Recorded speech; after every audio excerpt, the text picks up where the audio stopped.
In the 16th century, a young Japanese acolyte, Senno Rikyu, sought the tea master Takina Ju to learn the art of the Japanese tea ceremony. Hello, I'm Carol Lee. And I'm Charles. We're an old married couple who enjoys traveling, cooking, and having adventures. Together we enjoy all the wonderful things the world has to offer. Join us as we discover the wonder about us. Chin chin. Master Ju accepted him on one condition, that Rikyo clean his garden. So the young monk set to work, pulling weeds and trimming hedges, and he raked all of the sand until the garden was perfect. But before he showed it to his master, he shook a cherry tree so that the sakura blossoms fell all over the garden. And in that moment, Senno Rikyu discovered the philosophy of Wabi-sabi, or the beauty of imperfection. Wabi-sabi is an aesthetic philosophy that states that things that are naturally imperfect are beautiful because they are naturally imperfect. There's no direct translation for the word wabi-sabi, but the individual portions of the word wabi means simple or incomplete, and sabi refers to a rustic patina that things acquire as they age. They say there's no real definition for what is wabi-sabi, but that you know it when you see it. It might not appear so, but I believe that this desk is wabi-sabi.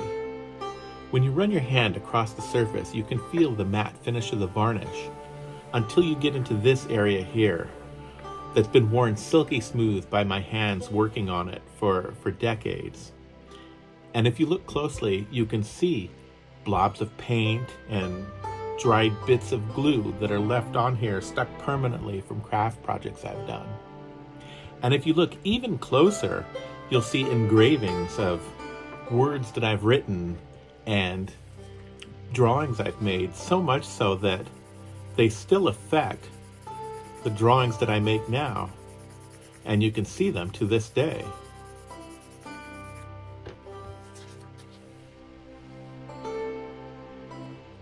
This goat is wabi-sabi.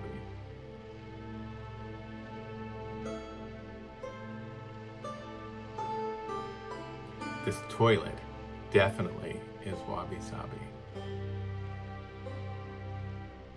These wine bottles are not. But these wine bottles, with their light dusting of snow, are wabi-sabi. The shorthand is that a bowl with a chip in it is more interesting than one that's unblemished, as is the case for people.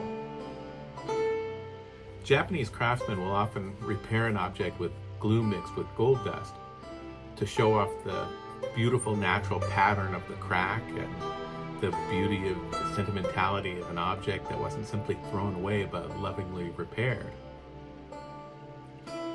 The American architect Leonard Cohen says that wabi-sabi can't be made, that it can only happen. But I think wabi-sabi is different for everyone. I think that my favorite jacket is wabi-sabi. It's not simple, but it's always in a state of incompletion, and it grows organically with my life. For my entire life, I've been a devotee of wabi-sabi, although I didn't know it actually had a name. I've often argued against the folly of protecting an item simply to maintain its new appearance. Objects are infinitely more beautiful when they unashamedly show off their scars, because those are stories to tell, and it gives the object life. It's just like with people. When the corners get chipped off, you become more well-rounded. And that's what wabi-sabi means to me.